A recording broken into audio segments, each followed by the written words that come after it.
NCERT Class 6 का Chapter 3 Taro's Reward.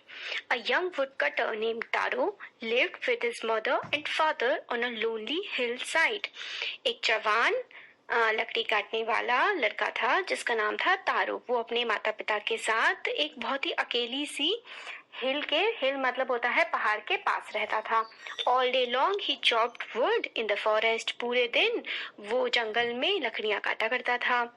Chopped का मतलब होता है काटना, छोटे छोटे पीसेस में किसी भी चीज को काटने को कहते हैं चॉप करना। Though he worked very hard, he earned very little money. जबकि वो मेहनत तो बहुत ज्यादा करता था मगर वो बहुत ही कम कमा पाता था। This made him sad, for he was a thoughtful son and wanted to give his old parents everything they wanted. और इस बात से वो थोड़ा दुखी हो जाता था कि वो इतनी मेहनत करने के बाद भी बहुत ही कम पैसे कमा पाता है। वो अपने माता पिता का बहुत ही ध्यान रखने वाला जो था बेटा था, मगर वो अपने माता पिता की जरूरतों को पूरा नहीं कर पाता था। ये बात उसे बहुत दुखी कर देती थी। One evening, when Taro and his parents were sitting in a corner of their hut, a strong wind began to blow. और एक शाम जब तारो और उसके जो मम्मी पापा थे वो अपनी जो उनकी कुटिया थी, हट का मतलब होता है कुटिया, उसके किनारे बैठे हुए थे, तभी जो है हवा चलने लगी बहुत तेज। It whistled through the cracks of the hut and everyone felt very cold. वो इतनी तेज चल रही थी तो ऐसा लगा जैसे कि उनकी हट के अंदर घुस गई हो वहां पे, और बहुत ही सबको ठंड लगने लगी थी। Suddenly, Taro's father said, "I wish I had a cup of sake. It would warm me and do my old heart good." तभी उसके जो तारो के जो फादर होते हैं वो कहते हैं काश मेरे पास एक कप ऑफ सेक होता, मतलब एक सेक का कप होता जिससे मुझे गर्मी मिलती और मेरे बूढ़ा जो मन है उसको थोड़ी शांति मिलती। सेक जो था ना एक बहुत ही ज्यादा प्रसिद्ध जापान की एक ड्रिंक थी जिसको मतलब फा का मतलब होता है पिता और की मतलब एक राइमिंग वर्ड्स होता है, तो मतलब जो सेक था ना वो इस टाइप का वो ड्रिंक थी जिसको पी के गर्मी मिलती थी। This made Taro sadder than ever, for the heartwarming drink called sake was very expensive. ये सुनकर कि उसके फादर को सेक पीना है, तारो को बड़ा दुख हुआ क्योंकि वो तो उनको खरीद कर दे नहीं सकता था, क्योंकि जो सेक होता था वो बहुत ज्यादा महंगा होता था। एक्सपेंसिव का मतलब होता है महंगा। How do I earn more money? He asked himself. तो उसने खुद से पूछा कि कैसे मैं ज्यादा पैसे कमा सकता हूँ। How do I get a little sake for my poor old father? He decided to work harder than before. उसने सोचा कि मैं कैसे अपने बूढ़े पिता को ये सेक लाके दे सकता हूँ। फिर अगले दिन से उसने सोचा कि मैं और भी ज्यादा मेहनत से काम करूंगा। Next morning, Taro jumped out of bed earlier than usual and made his way to the forest. तो अगली ही सुबह तारो अपने बेड से उठ गया जल्दी। बाकी दिनों के कंपैरिजन में बाकी दिन वो थोड़ा लेट उठा करता था, मगर जिस दिन उसके पापा ने कहा कि उसको सेक की बहुत मन कर रहा है पीने का सेक, तो उसके नेक्स्ट डे वो बहुत जल्दी उठ गया और जंगल की तरफ निकल गया। He chopped and cut as the sun climbed, and soon he was so warm that he had to take off his jacket. फिर जैसे ही वो जंगल पहुंचा उसने पेड़ों को काटना और लकड़ियां इकट्ठा करना शुरू कर दिया। वो इतनी मेहनत कर रहा था कि उसे गर्मी लगने लगी और अपनी जैकेट उतारनी पड़ी। His mouth was dry and his face was wet with sweat. उसका जो गला है वो सूख गया था, उसका मुंह भी सूखा सा हो गया था, उसका जो फेस था उस पूरे पे पसीना आ गया था। स्वेट का मतलब होता है पसीना। My poor old father, he thought, if only he was as warm as I. तो वो सोचता है काश मेरे बूढ़े जो पिताजी हैं वो इतने गर्म हो पाते जितनी की गर्मी अभी मुझे लग रही है। And with that he began to chop even faster, thinking of extra money he must earn to buy the sake to warm the old man's bones.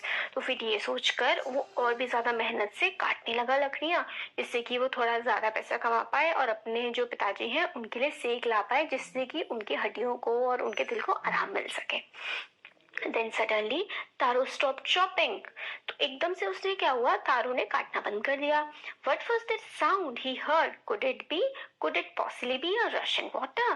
फिर एकदम से उसने अपनी जो लकड़ियां थी वो काटनी बंद की क्योंकि उसे एक आवाज आ रही थी अजीब टाइप की। तो वो आवाज जो थी वो थी पानी के बहने की। Taro could not remember ever seeing or hearing a rushing stream in that part of the forest. और तारो को बिल्कुल भी याद नहीं आ रहा था कि वहां पर कोई स्ट्रीम हो पानी की, जिसमें से पानी बहता हो। स्ट्रीम का मतलब होता है जैसे कि नदी बहती है ना, उसी टाइप की एक पानी का झरना टाइप का निकलता है, उसको हम स्ट्रीम बोलते हैं। He was thirsty, वो प्यासा था। The ace, तो एक्स होती है, वो होती है कुल्हाड़ी। कुल्हाड़ी नहीं, जैसे कि जो काट, जिससे आपने देखा होगा ना कि किसी चीज को काटने के लिए आगे से शार्प होती है, उसको एक्स बोलते हैं। The axe dropped out of his hands and he ran in the direction of the sound. उसके हाथ से कुल्हाड़ी गिर गई और वो उसी डायरेक्शन में भागने लगा जहां से उसे पानी की आवाज आ रही थी, क्योंकि वो बहुत ज्यादा प्यासा था ना, बहुत ज्यादा मेहनत करी थी उसने। Taro saw a beautiful little waterfall hidden behind a rock. उसने देखा एक बहुत ही प्यारा सा जो झरना था, जो एक पहाड़ी के पीछे छुपा हुआ था। Kneeling at a place where the water flowed quietly, he cupped a little in his hands and put it to his lips. तो kneeling का मतलब होता है झुकना। तो वो झुका उस पर जहाँ पे पानी बह रहा था, वहां पे उसने अपने हाथों को कप जैसा बनाया, जैसे हम पानी पीने के लिए अपने हाथ दोनों मिलाते हैं और पानी पीते हैं, ऐसा ही उसने किया। फिर उसको एकदम से कुछ अलग लगा। Was it water or was it sake? He tasted it again and again and always it was the delicious sake instead of cold water. और जैसे ही उसने वो पानी पिया तो उसको एकदम से लगा ये पानी है सच में या फिर ये सेक है। तो उसने फिर से पिया तो उसने कहा ये तो बिल्कुल गर्म सेक जैसा लग रहा है, ठंडा पानी तो बिल्कुल भी नहीं है। Taro quietly filled the pitcher he had with him and hurried home. तो उसके पास जो छोटा सा घड़ा था, ये देखिए जैसे पिक्चर में है, पिक्चर रहता है जैसे कि छोटा सा घड़ा टाइप का होता है और इसका आगे लंबा सा मुंह बना होता है, इसको पिक्चर बोलते हैं। इसको पानी वगैरह भरने के काम आता है ये। तो उसने क्या किया, वो पिक्चर को भरा फटाफट से उस सेक से और वो घर की तरफ चला गया। The old man was delighted with the sake.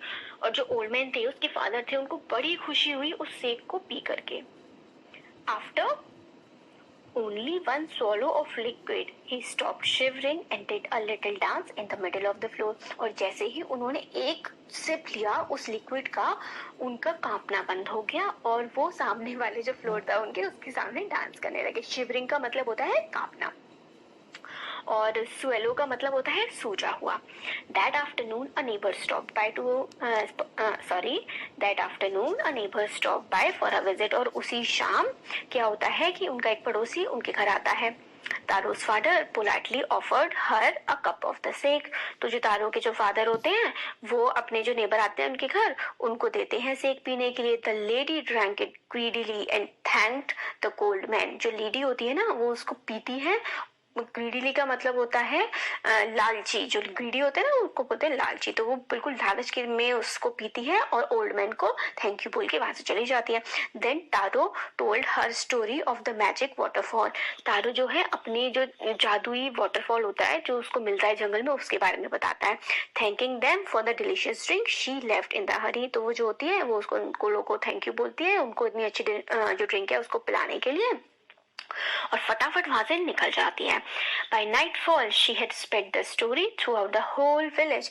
तो पूरी मतलब रात होते तक ही उसने जो ये स्टोरी होती है जो तारो से बताता है कि उसको जंगल में ऐसा वाटरफॉल मिला था जिसमें वाटर नहीं सेक था, ये बात पूरे के पूरे जो उनका गांव होता है उसमें फैल जाती है। That evening there was a long procession of visitors to the woodcutter's house. तो उस शाम क्या होता है, बहुत सारे लोग तारो के घर आते हैं। Even man heard the story of the waterfall and took a sip of the sake. हर मैन ने जिसने वाटरफॉल की कहानी सुनी थी वो आते हैं और जो सेक है उसको पीते हैं।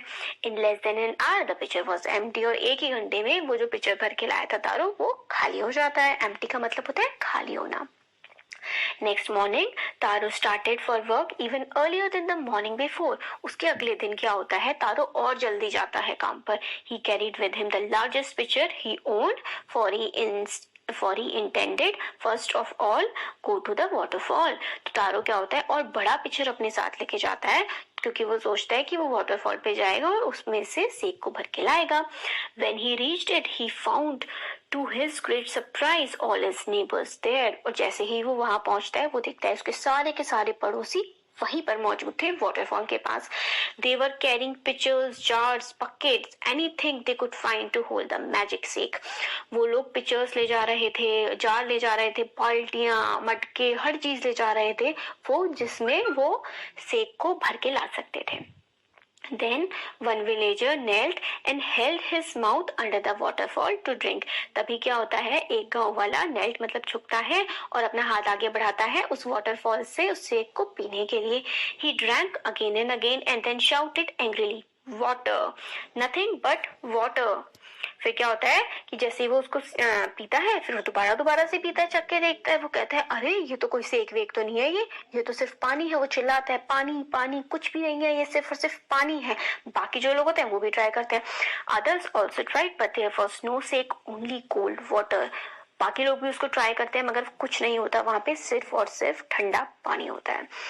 We have been tricked shouted the villagers. जो विलेजर्स होते हैं वो चिल्लाते हैं कि हम लोगों को बेवकूफ बनाया गया है. ट्रिक का मतलब होता है बेवकूफ बनाना या धोखा देना. Where is Taro? Let us drown him in this waterfall. वो कहते हैं ये तारो कहाँ है, आओ हम मिलके उसको इस पानी में डुबो दें.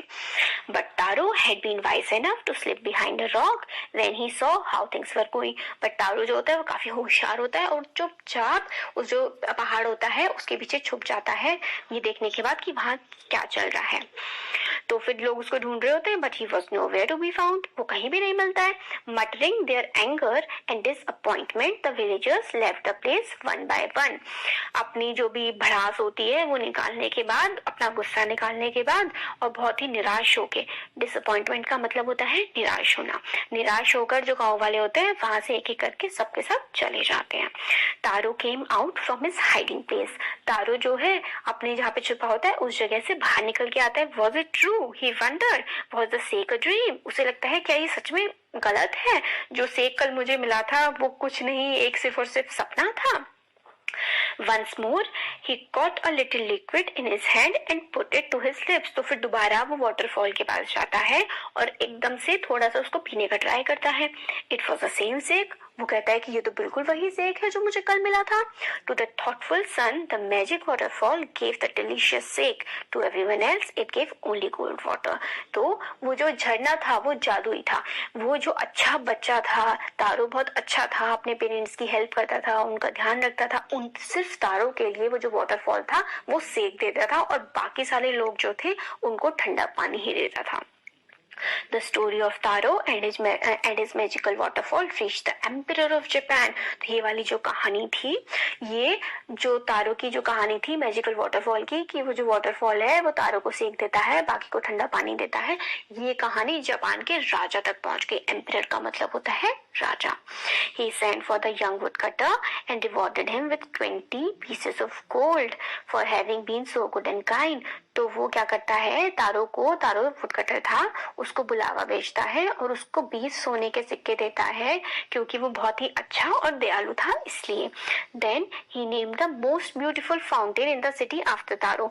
फिर क्या करता है राजा, जो सबसे सुंदर फाउंटेन ऐसा होता है कि नीचे से पानी जा रहा है फिर ऊपर आके फिर नीचे की तरफ आता है, देखे होंगे आप लोगों ने फाउंटेन्स. तो उसका वहां का जो सबसे खूबसूरत फाउंटेन था उसका नाम वो तारो रखता है. This said the emperor was to encourage all children to honor and obey their parents.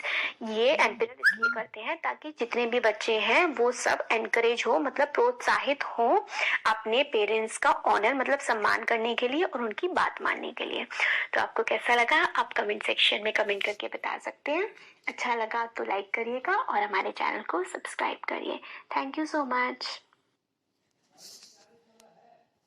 तो चलिए मिलते हैं अगली वीडियो में.